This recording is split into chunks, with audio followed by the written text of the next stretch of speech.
ઓય, હું જમવામાં અડદની દાળ ને રોટલા બનાવું છું, તો તમારે ચાલશે ને? જો મને અડદની દાળ ભાવતી નથી, એટલે તું એક કામ કર, રોટલા ભલે બનાવતી, કઢી બનાવી દે, એટલે કઢી રોટલા હું ખાઈ લઈશ. જો કઢી મને નથી ભાવતી, તો એક કામ કરું, એના કરતાં હું છે ને શાક રોટલી જ બનાવી દઉં. ઓય, આ બધું ખાવાનું ટેવ પાડ દે. આ નથી ખાવું, પેલું નથી ખાવું, એ બધું અહીંયા નહીં ચાલે, ખબર પડી? એમ એવું જ હોય તો તમે પણ અડદની દાળ ને રોટલા ખાઈ લો ને. તમે કેમ ખાવાની ના પાડો છો? જો હું તને પૈણી લાવ્યો છું, તું મને પૈણી નથી લાવી. અને છોકરીઓએ સાસરી માઈને બદલાવવું જોઈએ, ના કે છોકરાઓએ બદલાવાનું.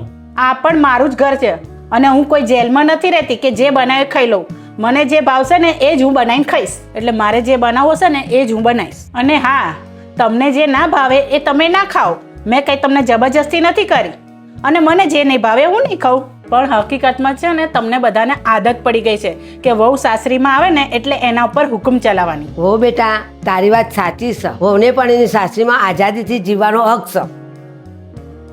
એક સ્ત્રી લગ્ન કરી જ્યારે એની સાસરીમાં આવે છે ત્યારે બધી રીતે એને જ કેમ બદલાવવું પડે છે? આપણે કેમ એ સ્ત્રીને એની લાઈફ જીવવા નથી દેતા? સાસરીમાં આવ્યા પછી સાસરીની ખુશી માટે એક સ્ત્રી પોતાની જોબ પણ છોડી દે છે. સાસરીની ખુશી માટે એક સ્ત્રી પોતાને ગમતું જમવાનું ના હોય ને તો પણ એ જમી લે છે. તો આપણે એ સ્ત્રીને કેમ ખુશી આપી શકતા નથી? જો તમને લોકોને અમારી વાત આ સાચી લાગી હોય ને તો કોમેન્ટમાં જય શ્રી કૃષ્ણ લખવાનું ના ભૂલતા. જય શ્રી કૃષ્ણ.